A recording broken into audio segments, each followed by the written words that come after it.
Nous avons exploité le thème qui disait si tu crois, tu seras sauvé, toi et ta famille. Mais aujourd'hui, je vais exploiter un sous-thème qui dit ceci. Vous avez été rachetés à un grand prix, à savoir le sang précieux de Christ. La parole de Dieu, nous allons la trouver dans 1 Pierre, chapitre 1, verset 17 à 19.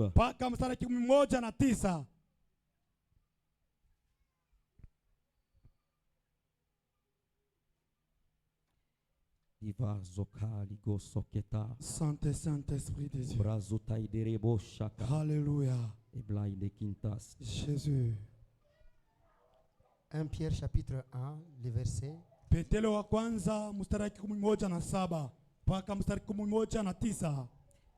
La Bible Commencez dit, par 18. sachant que ce n'est pas par des choses périssables,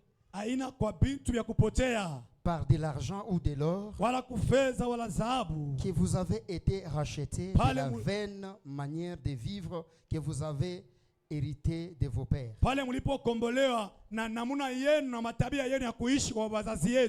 Mais par le sang précieux de Christ, comme d'un agneau sans défaut et sans tache, prédestiné avant la fondation du monde et manifesté à la fin de temps à cause de vous. Amen. Moi-même, j'ai lu 1 Corinthiens chapitre 7, le verset 23. Il dit ceci. Vous avez été rachetés à un grand prix. Ne devenez pas esclaves des hommes. Alléluia. Amen. Avant d'attaquer le sujet, je vais commencer par une introduction. Vous allez vous rappeler, la première famille était celle d'Adam et Ève. Cette famille ne manquait de rien. C'est une famille qui vivait en harmonie avec Dieu. C'est une famille qui vivait l'intimité avec Dieu. Jusqu'au jour où le diable est venu séduire la famille à travers la femme. La relation a été brisée. La souffrance a commencé. La mort est entrée dans la vie de l'humanité. Et c'était vraiment très triste. Mais Dieu, malgré cela, il a tenté plusieurs fois à rapprocher l'homme de lui. Il a soulevé beaucoup de serviteurs. Il y a eu des prophètes. Les commentateurs disent tel c'est un grand prophète. L'autre c'est un petit prophète. Je ne sais pas, les grands et les petits, c'est par rapport à ce que tu as écrit. Voilà, je ne sais pas si Dieu a déjà dit que Esdras c'est un petit prophète. C'est pas Michée, c'est un petit prophète. Les grands, c'est ceux-là qui ont écrit beaucoup de chapitres.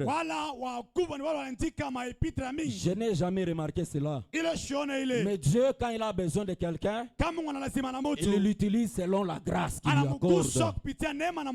Cela ne définit pas la grandeur de quelqu'un. S'il était grand, lui, Esaïe, est-ce qu'il était prophète de lui-même? Non, c'est Dieu qui lui a fait grâce. Dieu a utilisé également des sacrificateurs Il a utilisé des juges. Il a utilisé des rois. Mais tout ce monde-là, même si on a appelé tel grand prophète, mais personne ne pouvait parfaire l'homme et présenter l'homme devant Dieu comme étant un être pur et parfait. Personne n'a réussi. À une époque, un juge va se lever. Après sa mort, les enfants d'Israël retournent au péché. Après quelques temps, Dieu va utiliser quelqu'un d'autre. Et ça a évolué comme ça. Jusqu'au jour où le seul, l'unique, le véritable Seigneur Jésus-Christ de Nazareth, toi, tout ce qu'on a appelé grand, même les autres là, David, l'homme selon le cœur de Dieu, ils attendaient l'arrivée du Messie afin qu'ils puissent voir la face de Dieu. Car il était impossible de voir la face de Dieu avant Jésus-Christ de Nazareth sans croire au Seigneur Jésus. C'était impossible, bien Seigneur. Mais ils ont fait quand même leur part. Ceux qui ont obéi à la parole que ces gens-là ont utilisée selon la volonté de Dieu. Lorsque Jésus était mort, ils étaient partis à sa rencontre et ils ont été délivrés du séjour des morts. C'est pourquoi le message qu'ils avaient reçu dans l'ancien temps, c'était un message qui les préparait seulement à recevoir Jésus. Mais lorsque Jésus est là, il n'a jamais échoué. Dieu, il pense beaucoup à la famille. Dieu aime beaucoup la famille. C'est pourquoi ce thème que nous avons utilisé n'a pas été choisi au hasard. Quand une famille est sauvée, c'est plusieurs personnes à la fois que de sauver une seule personne. C'est pourquoi Dieu aime beaucoup. Lorsque les parents croient au Seigneur, les parents vont amener même leurs enfants à Christ. La famille sera sauvée de manière complète. C'est ce que Dieu aime. Dieu n'aime pas trop souvent le singulier. La famille est un mot qui est au singulier, mais c'est un mot qui est global. En ce mot-là, il y a beaucoup de personnes cachées. C'est pourquoi Dieu aime beaucoup parler de la famille. Toi, je ne sais pas si tu as une famille. Si tu n'as pas une famille, tu appartiens à une famille. C'est avec toi que Dieu va commencer quelque chose. Pourquoi? Dans le temps ancien, chez nous, avant de recevoir la parole de Dieu, n'importe quoi se faisait. Tous les coups étaient permis. C'est comme au temps des juges. La parole de Dieu nous dit, tout le monde faisait ce qui lui plaisait. Parce qu'il n'y avait pas un guide qui était établi sur le peuple. Et les gens étaient libres. Ils faisaient du n'importe quoi. La sodomie avait commencé là-bas. Les gens pouvaient coucher avec les hommes là-bas en ce temps-là. Cette histoire a commencé il y a très longtemps. Ce n'est pas une histoire qui est nouvelle. Le lesbianisme, l'homosexualité, ces choses-là ont commencé depuis très longtemps. Mais Dieu, dans son amour, il a prévu la famille. C'est pourquoi j'ai utilisé le terme rachat. Le rachat, je peux vous donner une explication. Je ne vais pas entrer beaucoup dans la théologie. Mais je vous donne seulement la source. En grec, le rachat On l'appelle agorazo. Agorazo et hexagorazo. Ce sont les deux termes qui signifient acheter. Et dont la racine est agora, qui veut dire marcher. Non. Voilà. Merci. Qui signifie marcher. L'idée qui découle de ces mots est celle d'acheter ou de commercer au marché. C'est pourquoi les auteurs du Nouveau Testament les utilisent en parlant du rachat spirituel ou de la rédemption. Le rachat dont nous parlons ici n'est que la révélation de ce qui s'est passé entre Jésus et Dieu. Ça veut dire quoi? L'homme avait offensé Dieu depuis le jardin d'Éden avec Adam et Ève. C'est pourquoi je vous ai dit, personne ne pouvait entrer dans la présence de Dieu. Tout le monde faisait, on utilisait le sang des boucs. On pouvait aller se repentir en présentant des colombes, des tourterelles. Mais cela couvrait seulement le péché. Mais pour retourner au Père, Dieu a utilisé Jésus. Qu'est-ce que Jésus a fait? Lorsque les familles étaient pécheresses, elles étaient éloignées de la face de Dieu. Mais lorsque la famille reçoit la parole de Dieu, ou bien lorsque quelqu'un reçoit la parole de Dieu, Jésus prend le sang, son sang, il présente à Dieu. Et quand Dieu voit le sang de Jésus, Dieu ne résiste jamais. Dieu ne résiste jamais au sang de Jésus. Quelles que soient les choses que la famille a faites, quel que soit quelqu'un, le chemin par lequel il est passé, dès qu'il reçoit la parole de Dieu et qu'il croit, le rachat entre en jeu. Les hommes peuvent dire, non, celui-là il a tué beaucoup, celui-là il était trop impudique, celui-là il a fait autant de choses.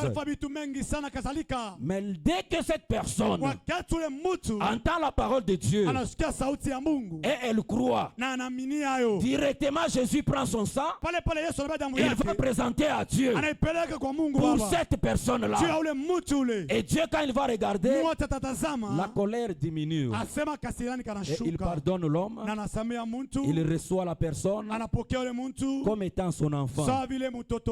Voilà le sens du rachat. Et je vais vous signaler quelque chose. Personne, aucune personne n'a jamais péché contre le diable. Jamais, ça n'existe pas. Nous péchons, c'est contre Dieu. Nous péchons, c'est contre Dieu. Le diable, c'est un embrouilleur seulement. Quand tu pêches, tu n'es pas couvert du sang de l'agneau. Et il va t'attaquer, il va te mettre à culpabilité, il va faire ce qu'il voudra. Mais on ne pêche jamais contre le diable. Le péché, c'est contre Dieu. C'est pourquoi Jésus, quand il est venu, il est lui-même Dieu. Il est venu nous réconcilier avec le Père. Dieu est venu nous réconcilier avec lui-même. Ce n'est pas avec le diable. Le péché, le diable, seulement les gens ont péché afin de les détourner de la voie de Dieu. Mais on ne pêche pas contre le diable. C'est Dieu qui est le juste juge. C'est devant lui que l'homme pêche. C'est pourquoi, bien aimé, je vais vous citer quelque chose qui a caractérisé la vie ancienne de plusieurs d'entre nous et de nos familles. Papa Nabot, va d'abord dans 1 Corinthiens 6, 9 à 10.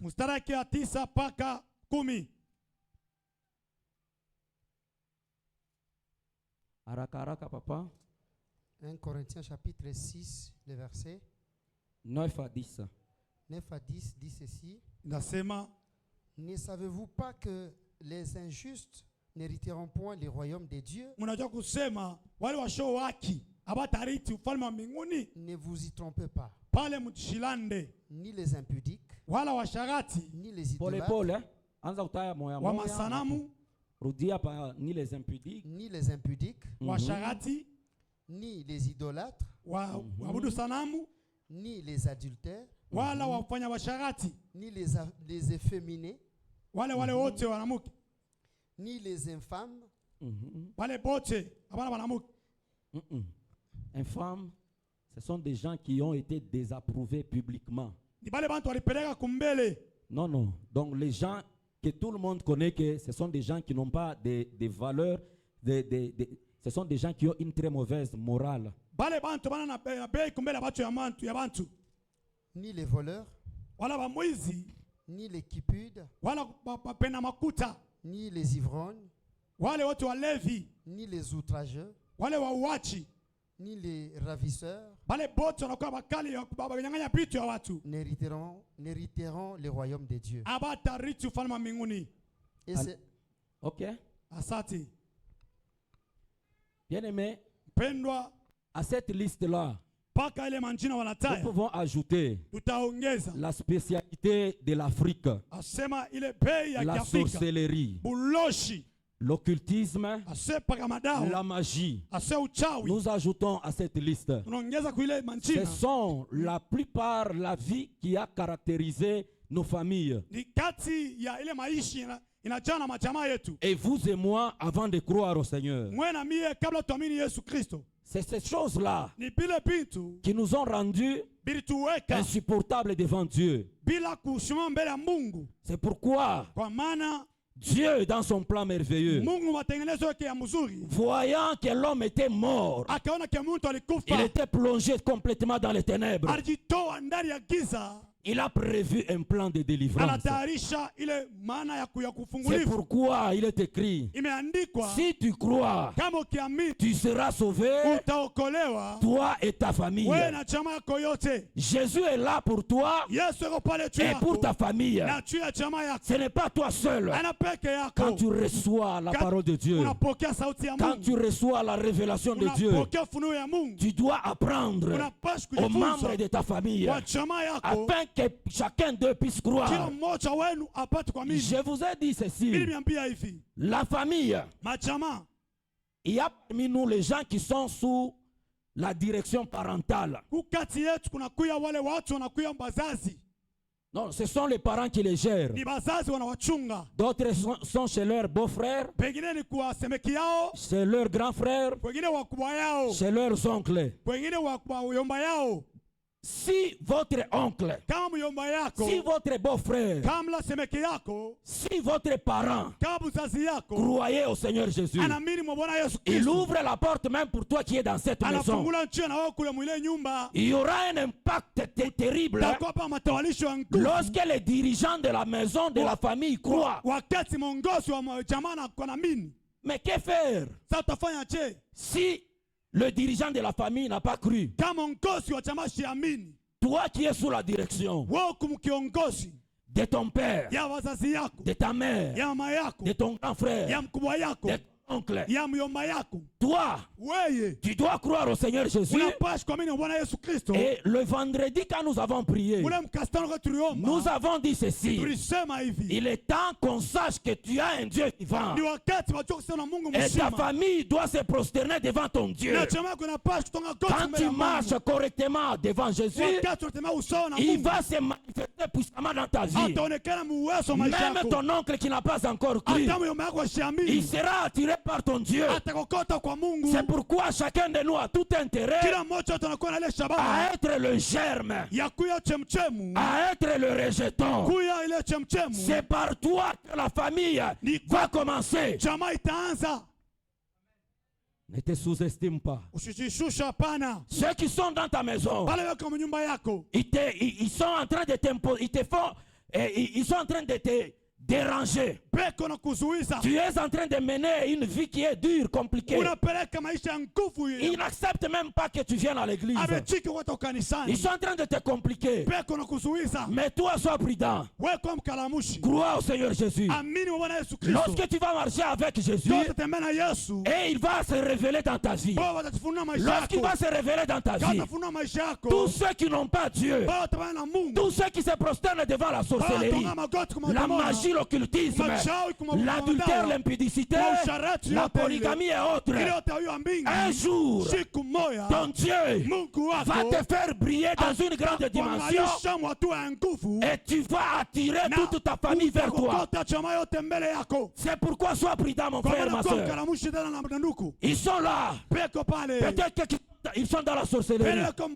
Ils sont dans l'occultisme, dans la magie. Ils ont touché au fétiche. Et ils ne te laissent pas tranquille.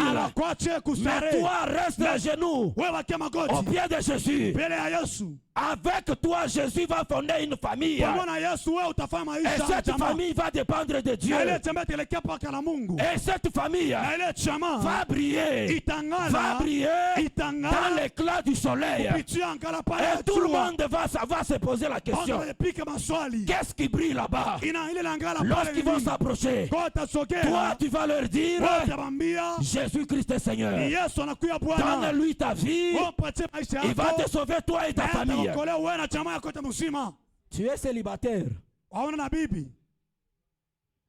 Des fois. Très bien. Merci. Ne t'en fais pas. C'est aujourd'hui de se plonger totalement dans le Seigneur Jésus. Et quand tu es déterminé, les familles de la terre, les familles dans lesquelles toi tu es sorti, ton environnement, ton entourage, un jour, ils vont te poser la question. Nous avons tenté plusieurs fois. Nous n'avons pas réussi. Y a-t-il un autre Dieu en dehors de celui que nous servons? Et toi tu vas leur dire, Jésus est là pour toi. Si tu abandonnes cette voie, toi et ta famille vous serez sauvés. C'est ce que Jésus a dit avec Corneille dans les Actes des Apôtres chapitre 10. Corneille, lui, il faisait du bien. Des aumônes, des holocaustes. Pendant qu'il faisait ces choses, un jour, le cœur de Dieu a été touché. Il lui a révélé d'aller appeler Pierre. Et Pierre, lui aussi, Dieu lui a parlé. Quand bien même il a résisté, mais il a fini par se lever. Qu'est-ce qui s'est passé lorsque Pierre était dans la maison de Corneille? Lui, il n'était pas en train de prier. Il était seulement en train de prêcher. Et pendant qu'il prêchait, Corneille, sa famille, ses serviteurs ont été remplis du Saint-Esprit. Voilà comment Dieu travaille avec les familles. Voilà pourquoi toi qui es leader, toi qui es le guide de la famille, fais très attention. N'aie pas une vie légère. N'aie pas une vie de prière de 10 minutes. On ne verra jamais ton Dieu dans ta famille. On ne verra jamais ton Dieu dans ta société.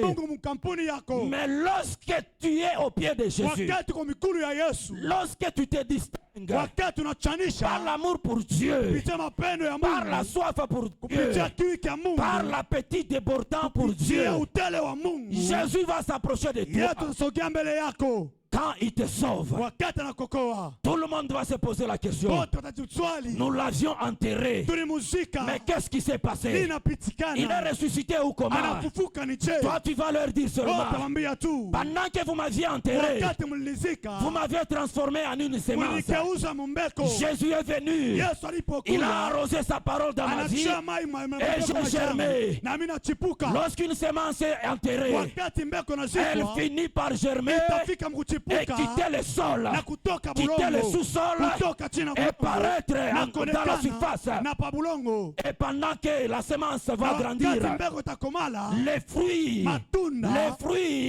vont être produits. Lorsque les fruits seront produits, les gens viendront pour consommer les fruits. Que Dieu te bénisse.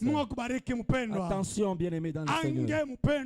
Dieu a un plan pour toi. Si tu t'es retrouvé dans la sorcellerie par erreur, on t'a piégé. Tu t'es retrouvé dans l'occultisme. Tu t'es retrouvé dans la magie. Tu t'es retrouvé consultant les fétiches. Ou même tes parents, ils t'ont obligé à faire des incisions. Ils t'ont fait boire des potions de fétiches. Ils t'ont amené à te prosterner devant des statues. C'est toi, ce soir. Ce n'est pas grave. Si tu veux que ta famille dépende de Dieu, donne ta vie à Jésus. Il ne va pas te condamner pour ce que tu as fait. Au contraire, il sera dans la joie. Oh, cet enfant était perdu, mais il est revenu à la vie. Pendant que toi qui es le père de famille, qui est la mère de cette famille-là, tu as touché au fétiche. Tu influences à mal ta famille. Tu consacres tes enfants au diable. Tu consacres ceux qui sont dans ta famille au diable. Mais la même chose va se faire lorsque tu décides aujourd'hui de donner ta vie à Jésus. Jésus va influencer tes enfants. Il va influencer ton mari. Il va influencer ton épouse. Il va influencer ceux qui sont dans ta maison. Et vous serez comptés parmi les familles de Dieu qui sont sur terre.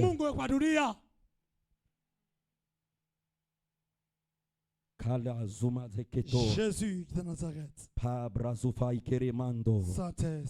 Lorsque tu commences avec Jésus, seulement quand tu ouvres ton cœur là, pour celui qui n'a pas encore cru, et quand tu donnes ta vie à Jésus, on te fait répéter une prière. Dieu au ciel, en ce moment-là, Jésus est en train de lui présenter son sang. Il te pardonne, oublie tout ce que tu as fait. Et il te reçoit comme son enfant. Qu'est-ce qui se passe, bien-aimé dans le Seigneur? Même si tu as déjà donné ta vie à Christ et tu t'es retrouvé trébuchant, des jours tu trébuches. Tu trébuches. Je t'informe ce soir. Jésus que je te prêche, il est le Dieu de la délivrance. Il suffit de dire. C'est comme ça que moi c'était arrivé. Un moment, avec mes pouvoirs qu'on me donnait à l'église, un jour, on enterrait la fille de Maman Kamine. Et on était avec mon père, avec le frère Noé.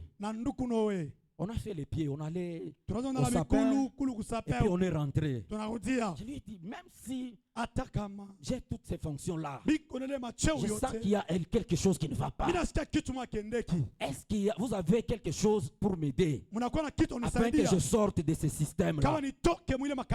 Ah, ils m'ont dit, le frère Noé a parlé en premier. Non, va prier comme ça. Mon père m'a dit aussi, va prier comme ça.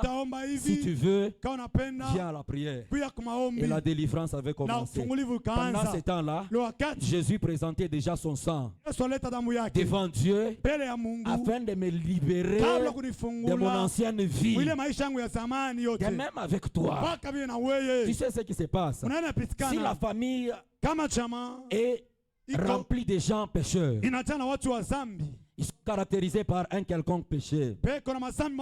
J'ai cité la sorcellerie, la magie, l'adultère, l'impudicité, la vie de désordre, toutes ces choses-là. Quand les parents sont caractérisés par ça, ou même les ancêtres, tu vas voir que toi qui es là, tu peux donner ta vie à Jésus. Mais ces esprits-là, ils vont te pourchasser. Ils vont te pourchasser. Tu vas résister 1 an, 2 ans, 3e année. Tu tombes dans le péché qui caractérise ta famille. Des ivrognes, si ce sont des fumeurs de cigarettes, des fumeurs de chanvre, des gens qui aiment la bagarre, tu vas voir que ces esprits vont te pourchasser. Mais Jésus, il a besoin de te délivrer. Tu connais très bien ta vie. Tu marches dans la sanctification comment? Tu peux faire seulement 3 jours. 1 semaine, 2 semaines, après tu tombes. Oh, je ne sais pas ce qui s'est passé. Oh, je ne sais pas ce qui s'est passé. Pourquoi? Parce que quand les parents font ces choses, ils n'ont pas le temps de te consacrer à Dieu. Oui, quand on ne te consacre pas à Dieu, les esprits de famille, les esprits géants, ils seront à ta poursuite. Même ta vie chrétienne ne sera pas prospère. Je vous pose une question. Qu'est-ce qui se passe depuis que tu as cru? Tu ne reçois pas les dons du Saint-Esprit. Vous pensez que c'est normal? Non, Dieu lui-même sait. Dieu lui-même sait. Faites attention, ce n'est pas comme ça. Ce n'est pas comme ça, bien-aimé dans le Seigneur. Il y a des choses. On t'a fait manger des choses. On t'a piégé. Il y a un système qui te gouverne, qui va t'empêcher à expérimenter la gloire de Dieu. Pourquoi nous aujourd'hui, nous trouvons normal? Je crois au Seigneur, on me baptise. Il n'y a pas de manifestation. Je suis à l'aise. J'arrive à l'église. On me donne même des fonctions. Je commence même à prêcher. Je commence déjà à diriger d'autres gens. Vous pensez que cette vie est normale? Ça n'a jamais été le plan de Dieu. Le plan de Dieu est celui-ci. Tu crois au Seigneur Jésus. On te baptise. On te pose les mains. Tu es rempli du Saint-Esprit. Tu penses déjà de Dieu. Mais toi tu es à l'aise. Tu es à l'aise. Tu es à l'aise. Depuis que tu es pris, il n'y a aucun signe. Au ciel, le ciel ne s'est pas ouvert. Quand le ciel s'était ouvert pour Jésus, c'était ça le signe qui a accompagné le ministère, même des apôtres, afin d'introduire des familles. La famille de Corneille, c'était une famille italienne.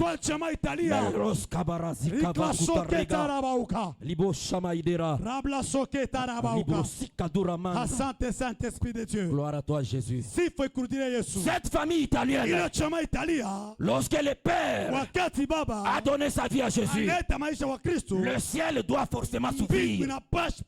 Quand tu crois, le ciel ne s'ouvre pas. Mais tu es à l'aise. Je ne comprends pas. Dans ce siècle, comment nous pouvons accepter une telle chose? Quand tu consultes les Écritures, ceux qui croyaient, le ciel s'ouvrait pour eux. Toi, quand tu as cru, qu'est-ce qui s'est passé? Qu'est-ce qui s'est passé? Qu'est-ce qui s'est passé? Mais tu es à l'aise. Tu ne fournis pas des efforts. Nous avons été peut-être au pied des Apollos. Apollos enseignait des choses qu'il n'avait pas expérimentées. Quand il a prêché, on pose à ceux à qui il a prêché. Est-ce que quand vous avez cru, avez-vous reçu les dons du Saint-Esprit? Non, non, jamais entendu parler. Paul, quand il est parti rencontrer les gens que Apollos avait prêché. Non, non, non, jamais entendu parler. Et Paul s'est arrangé à les prêcher. Il les a baptisés. Ils étaient 12. Toi, tu es seul là. Mais les 12, ils étaient remplis du Saint-Esprit. Ils ont commencé à parler en langue. Ils ont commencé à prophétiser. Et ça a donné la force à leur famille. Quand ils dirigent leur famille, il y a toujours des signes. Il y a toujours des avertissements. Et Dieu vient. Il te montre comment tu gères la famille. Il te montre les dangers qui guettent ta famille. Mais nous aujourd'hui, nous sommes à l'aise. J'ai cru. Le ciel ne s'ouvre pas. Je n'ai pas besoin de toutes ces choses-là. On va t'initier à la sorcellerie. Quand les dons du Saint-Esprit arrivent, il nous octroie la puissance de Dieu afin de diriger correctement la famille, afin que cette famille elle sera attaquée. Elle sera attaquée par le diable. Mais toi, tu vas te lever, même au milieu de la nuit, rempli du Saint-Esprit. Tu pries, tu prophétises même. Tu découvres qu'est-ce qui allait se passer. Faites très attention. Vous êtes à l'aise. Vous n'avez rien. Jamais vu le ciel s'ouvrir pour confirmer que vous avez cru. Les langues là, les dons et autres, c'est une confirmation que Dieu a accepté ta foi. Mais c'est ce que Dieu a prévu. Tu crois qu'il n'y a rien qui se passe. Tu es à l'aise. Je donne toujours l'exemple. On t'engage dans la société. On ne te donne pas la tenue. On ne te donne pas le badge. Mais on te dit quand même que tu es engagé. Tu es à l'aise. Les autres passent en tenue de la société. Les autres arrivent au tourniquet là-bas à la barrière. Ils mettent leur badge. Mais toi tu arrives là-bas. Tu commences à regarder à gauche. Tu pousses. Le tourniquet ne s'ouvre pas. Tu pousses, il ne s'ouvre pas. Qu'est-ce que tu vas faire? Tu iras aux ressources humaines. Tu iras à la sécurité pour te plaindre. C'est ce qui se passe. Pour les choses du monde, pour les choses matérielles, tu es prompt. Tu es prêt à réclamer tes droits. Mais pour les choses qui vont faire la force de ta famille, tu n'as jamais pris de temps pour les chercher, pour les réclamer, afin que Dieu te donne. Tu n'as pas besoin que le ciel s'ouvre pour toi, pour confirmer que tu as cru. Mais je t'informe, ceux-là que nous lisons dans la parole, tous, même les jours où mon père, nous étions partis à Lubumbashi pour qu'on nous baptise, le ciel s'était ouvert. Et Dieu m'avait parlé de choses que je ne peux pas vous parler. Dieu avait parlé de choses. Et je me suis dit, heureusement c'est toi qui l'as dit. Le ciel s'est ouvert. Le ciel s'est ouvert pour confirmer ce baptême-là. Ne sois pas à l'aise. Tu es un père de famille. Tu es une maman. Mais qu'est-ce que tu as? Qu'est-ce qui va t'aider à défendre ta famille lorsque l'ennemi va s'élever?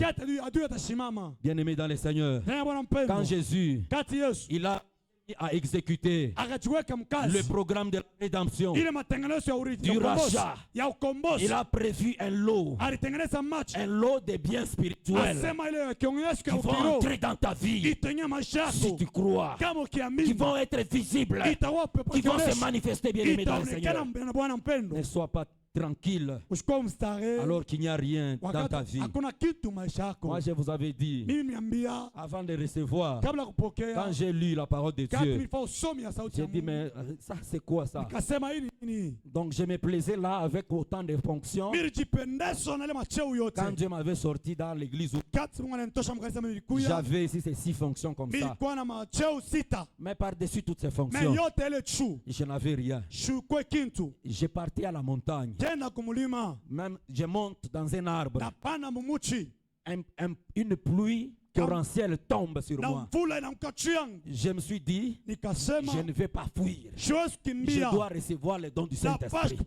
Soit tu me connais, Dieu, soit tu me connais, soit tu ne me connais pas. Je vais voir des signes qui me montrent que tu me connais. Je me mouille là-bas. Je rentre, je n'avais pas reçu. Je rentre à la maison. Il faut que Dieu me confirme qu'il me connaît. Le deuxième jour, je monte encore. Je monte encore. Jusqu'à ce que ce jour-là, un tout à coup a explosé. Et le ciel s'était ouvert. Il m'a confirmé que là, je te connais maintenant. Même dans cette église où tu es, ce que je te donne, la manière dont je vais t'utiliser, mais ici, ça ne va pas marcher parce qu'on ne connaît pas cette chose. Je vais te sortir d'ici. Tu vas aller me servir ailleurs. C'est pourquoi j'étais sorti. C'est Baba Skof qui m'avait amené chez moi. Le jour où on m'a arraché des forces dans l'église, où j'étais dans le temple, on m'a arraché des là. Et il a préparé même le transport. Quand j'ai expliqué à Papa Jenny, écoute ce qui est en train de se passer. Il m'a dit, on ne résiste jamais à ces choses. Monte dans ma jeep jusque devant ma parcelle. Il m'a laissé là-bas et c'était fini. C'est comme ça qu'on cherche Dieu. Tu dois te révolter. Tu as une grande famille à gérer. Il faut que tes enfants, avant que je ne dise cela, tu sais ce que tes enfants vont vivre. C'est que tu es. Tu es leur modèle. Si tu as les choses de Dieu, les enfants, ils vont en recevoir. Si tu n'en as pas,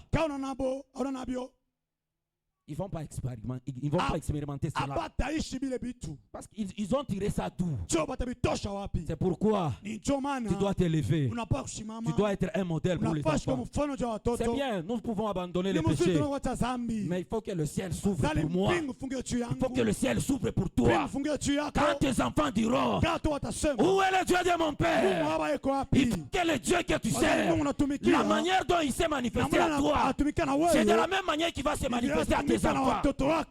Nous, c'est la grâce de Dieu qui a fait qu'on fraye le chemin. Je n'ai jamais entendu parler dans ma famille des langues, des prophéties. Jamais, jamais. Mais en découvrant la parole de Dieu, je me suis révolté afin de vivre une grâce totale. Vous savez bien aimé, vous qui dirigez des familles, même toi qui es dans cette place, si les parents n'ont rien, lève-toi toi-même. Commence à chercher la face de Dieu. Parce que Dieu va fonder une famille qui sera surnaturelle. Une famille qui craint Dieu avec toi. Au moment venu, n'attends pas demain. C'est aujourd'hui. Jésus, quand il t'a racheté, il a prévu des grands colis afin que tu marches avec. Mais tu n'en as pas. Tu es tranquille. Non, bien-aimé. C'est une très mauvaise chose. Je vais vous dire quelque chose d'autre. Ce rachat-là, il est spirituel. Il y a même le rachat dans tous les domaines de la vie. Rappelez-vous quand vous lisez Exode 19, les enfants d'Israël, lorsque Moïse s'est présenté à Pharaon, il lui a dit, laisse-nous aller servir l'Éternel dans le désert. Pharaon a accepté. Et puis il dit, non. Allez vous seulement les pères, vous seulement les hommes. Allez seulement servir le Dieu, votre Dieu dont vous m'avez parlé. Et après vous allez revenir. Ah, Moïse a dit, non. Nous n'avons pas besoin de la délivrance partielle. Nous irons, nous, nos femmes, nos fils, nos vieillards, et nous allons servir l'Éternel. Il a refusé, il les a chassés. Les miracles se sont multipliés. Un autre jour, il est parti. Pharaon lui a dit, alors partez-vous. Vous pouvez partir, mais vos brebis, vos bœufs, vos bétails vont rester. Allez vous seulement. Non, non, non, Moïse ou Pharaon lui-même, il savait que il y a une écriture dans Luc 6, 21 qui dit ceci. Car là où est ton trésor, là aussi sera ton cœur. Pharaon voulait les piéger. Quand ils vont partir, en laissant leur bétail, ils vont penser à leur richesse afin de rentrer en Égypte pour les chercher. C'était un piège que Pharaon était en train de tendre aux enfants d'Israël.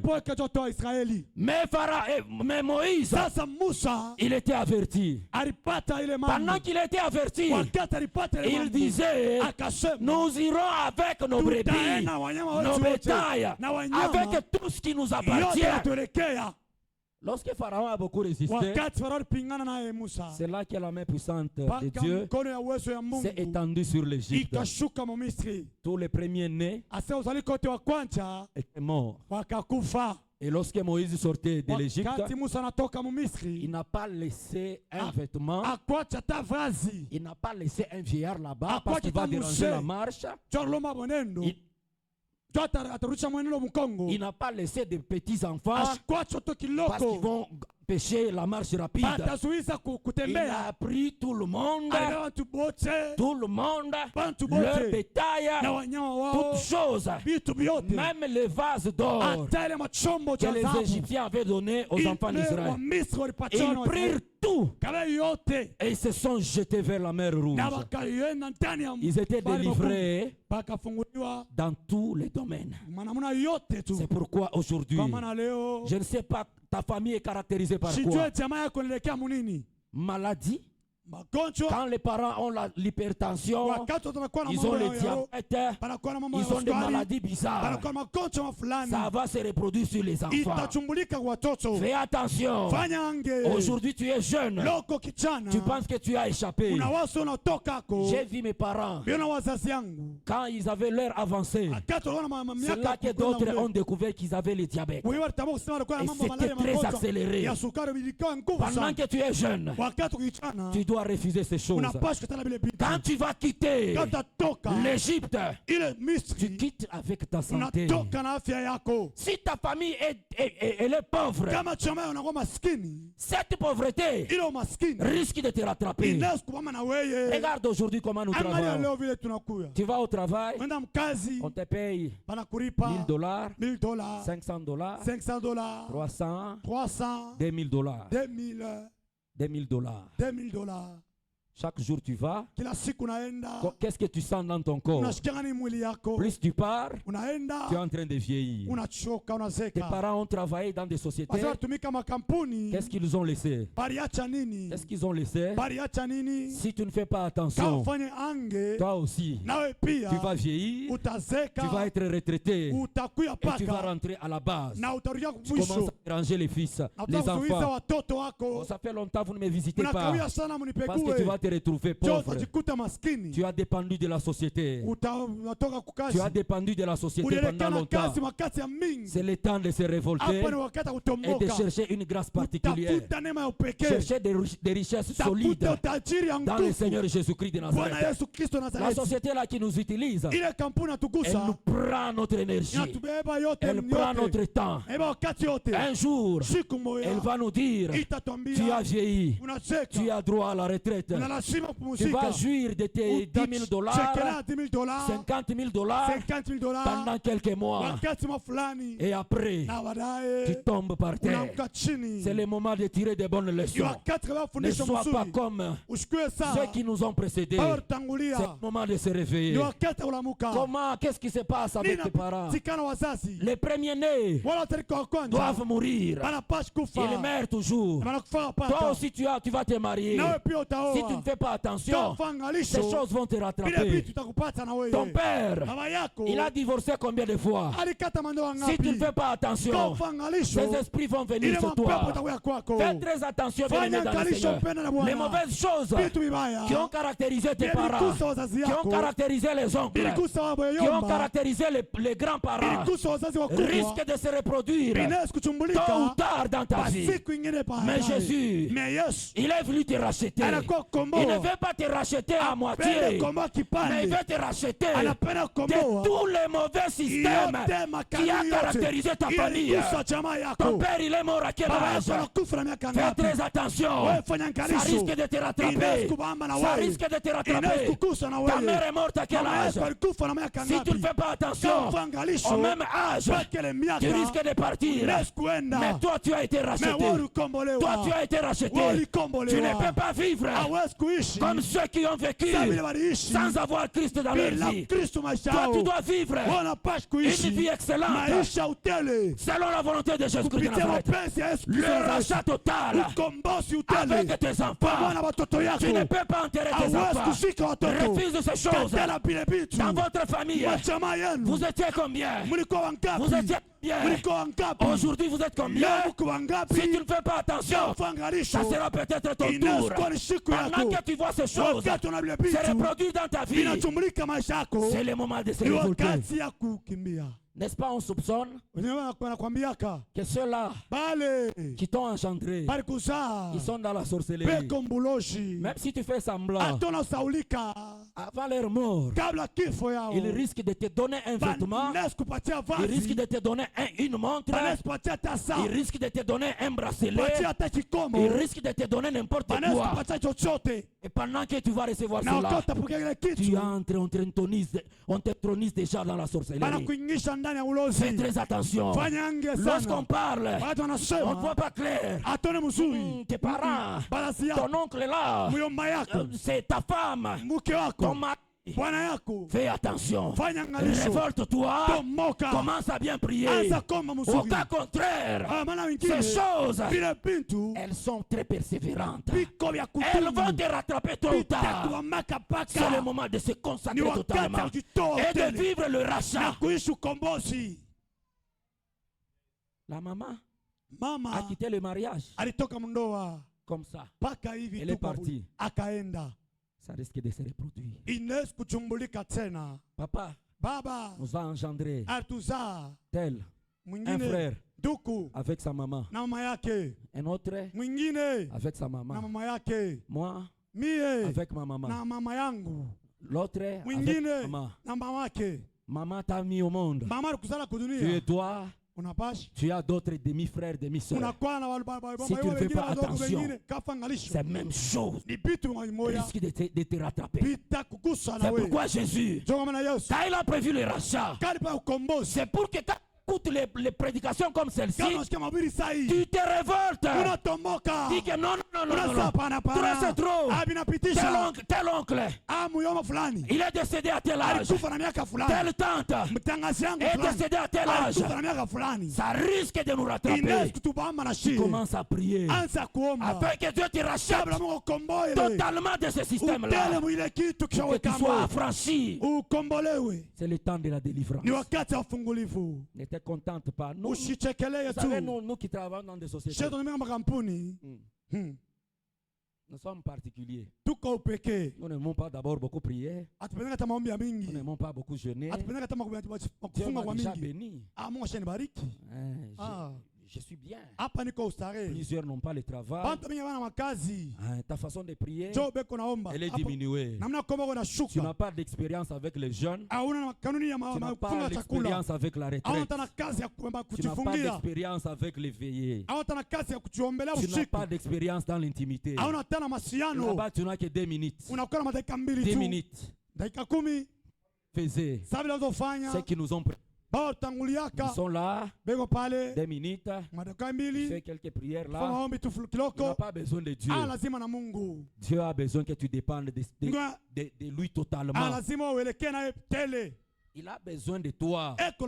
Il a besoin que tu lui consacres toute ta famille. C'est lui qui va te délivrer. Bien-aimé dans le Seigneur. Quand vous lisez Ephésiens 3, 14 à 15, on ne va pas écrire seulement. Vous pouvez lire silencieusement. Là-bas, la phrase que j'aime, duquel tire son nom toutes les familles dans les cieux et sur la terre. Il y a des familles qui doivent dépendre de Dieu. Bien-aimé dans le Seigneur. Quand toi qui es le guide, tu te consacres à Dieu. Dieu compte ta famille. Parmi les familles qui dépendent de lui, Dieu veut que toute famille dans les cieux et sur la terre tire leur nom de Jésus-Christ de Nazareth. C'est ça le rachat. Pourquoi tu ne veux pas te consacrer? Regarde ta vie. Regarde même ta vie chrétienne. Si Jésus ressuscite aujourd'hui, Étienne, qui n'était pas pasteur, on va courir devant Étienne. Dieu fait des miracles par lui. Il était un chrétien avec une simple fonction. Dieu l'a utilisé puissamment. Mais toi, bien-aimé dans le Seigneur, tu as besoin que tu sois une personne particulière. Vis l'expérience avec Dieu. Quand tes enfants, comme j'ai dit, ils vont crier un jour devant des problèmes, où est le Dieu de mon père? Ma mère m'enseignait qu'elle avait Dieu qui viendra. Ce sont les démons qui vont venir, ou c'est Jésus que tu as servi fidèlement pour sauver tes enfants? Dépendez. Dépendez de Jésus. Dépendez de Jésus, mon frère, ma soeur. Dépendez de Jésus. Ta famille là, les gens sont trop fiers. Nous, j'ai parlé de mon cas. La famille Mwinimbumba. Nous sommes de la famille Mwinimbumba. Nous sommes de la famille Mwinimbumba. On se vante là. Un grand-père qui était, qui n'avait même pas cru à Jésus. Au lieu de porter, de proclamer que ta famille dépend de Jésus, tu dois, si c'est suspect, tu ne connais pas très bien les parents, s'ils sont de Dieu ou pas, sois tellement prudent.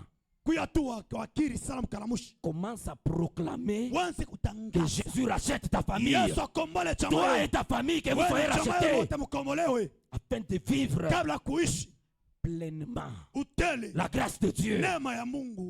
Bien-aimé, Jésus, il n'a pas versé son sang de manière vaine pour que toi tu sois torturé par les esprits de ta famille. Quand on veut prendre ton enfant, on veut prendre n'importe quoi, on vient, on prend. Un jour là, j'ai trouvé un travail. Les mêmes jours, la nuit, je vois une maman vieille là. Elle vient.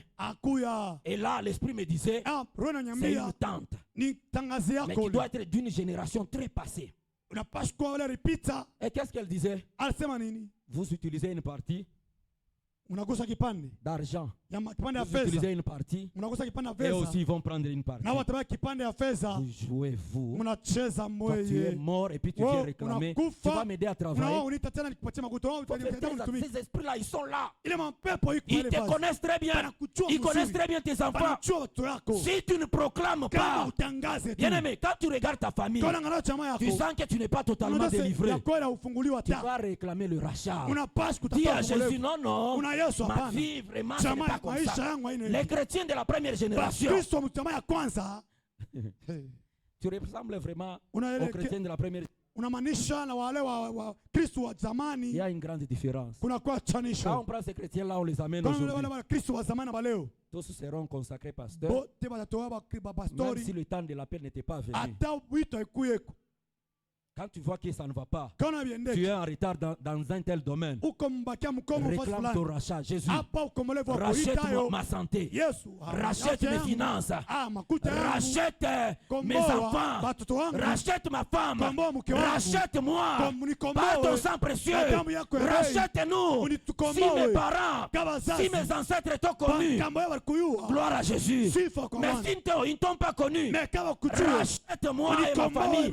Afin que quand ils verront la gloire que tu vas m'accorder, ils vont s'humilier devant toi. Ils vont servir mon Dieu comme nous avons prié le vendredi. Voilà pourquoi, bien aimé, il y a une différence entre souffrir pour l'évangile et souffrir selon la volonté des hommes ou du diable. Il y a une différence. Nous, les serviteurs de Dieu, nous connaissons que ça, c'est pour le ministère. Mais ça, c'est le diable qui vient m'attaquer. Et je dois chasser. Souffrir pour Jésus, c'est une gloire. C'est une gloire. Mais quand tu souffres, parce que la famille a besoin de te faire souffrir, ils veulent que tu tombes malade. Ils veulent que tu restes sans être marié. Ils veulent que tu puisses vivre la pauvreté, la misère. Que tu sois chassé de ton mariage. Ça, il faut refuser. Quand tu as une souffrance, à la volonté de Dieu, sinon, lève-toi en prière, réclame le rachat. Nous allons nous tenir debout. Nous voulons réclamer le rachat. Nous voulons voir le sang de Jésus. Nous voulons voir Jésus te racheter. Je vais commencer par ta vie de prière, ta vie chrétienne. Est-ce que le ciel s'est déjà ouvert pour toi? Est-ce que tu vis totalement la sanctification? Quand tu ne vis pas la sanctification, sache qu'il y a des esprits qui t'empêchent d'expérimenter la sanctification, d'expérimenter le don du Saint-Esprit. Tu te connais. Je veux que tu pries pour ta vie chrétienne, celle de ta famille. Il y a beaucoup de choses qui sont cachées. Beaucoup de choses qui sont cachées. Beaucoup de choses qui sont cachées. Mais je te supplie, prie. Je ne vais pas te décourager. Les gens qui tu as mis ta confiance, les gens que tu as dit, c'est mon mari, c'est ma femme, c'est mon enfant, ils peuvent être à la base de toutes ces situations que tu vis. Je te dis vrai. C'est pourquoi commence à te consacrer à Jésus.